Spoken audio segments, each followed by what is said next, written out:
whatever it is, that scheme. I think somehow I feel that you should focus more on that. Sure, sir.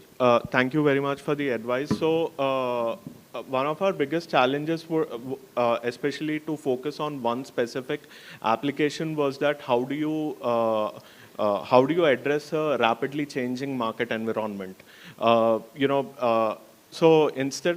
we wanted to build a what do you call foundation that will enable us to serve a variety of applications in any changing market environment. So instead of focusing on communication specifically, what we decided was that we will play a platform play, where if a customer wants a imaging satellite, the platform can be utilized for imaging application. If the customer wants it for weather, etc., again it can be customized for that application. Hyderabad per se, Hyderabad, Telangana per se is has a lot of strengths when it comes to defense and aerospace manufacturing.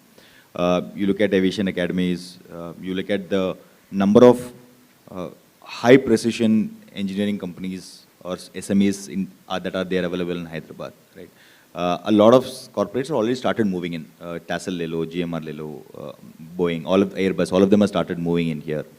What are the kind of opportunities that you think that will unlock for startups, not only in the engineering, precision engineering space, but beyond that, do you think Hyderabad can become a defense startup hub for the rest of India, a defense startup capital for the rest of India? See, yeah, one thing like Mr. Jayesh Ranjan was mentioning, Hyderabad has been a prime city or center for defense, primarily, and also aerospace. If you look at all the DRDO laboratories which have come here, have come in somewhere 1958 or 1960, and I'm sure majority of the laboratories are here, and actually they're mostly divided between Bangalore and Hyderabad. And majority of the funding goes to these laboratories because they are more of strategic in nature and working more in aero, missiles and electronic warfare and all that. Then if you look at the PSUs, again you have everything here.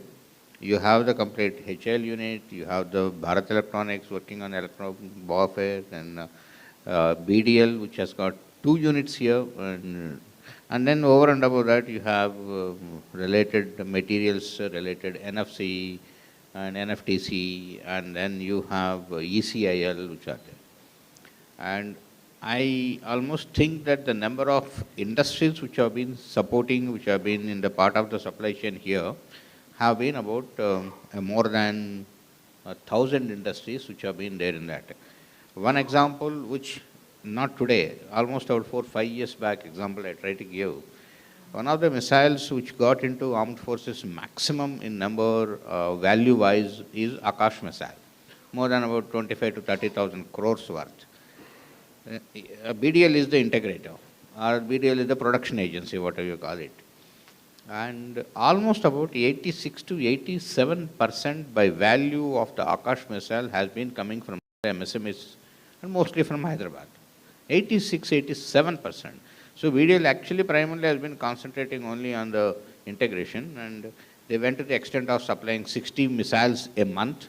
And then one day I remember CMD BDL was promising that I can go even to 120 missiles a month. So that's out of the support what has come in. Now the things are changing. The warfare, actually technologies what are used in the war are changing a lot. Never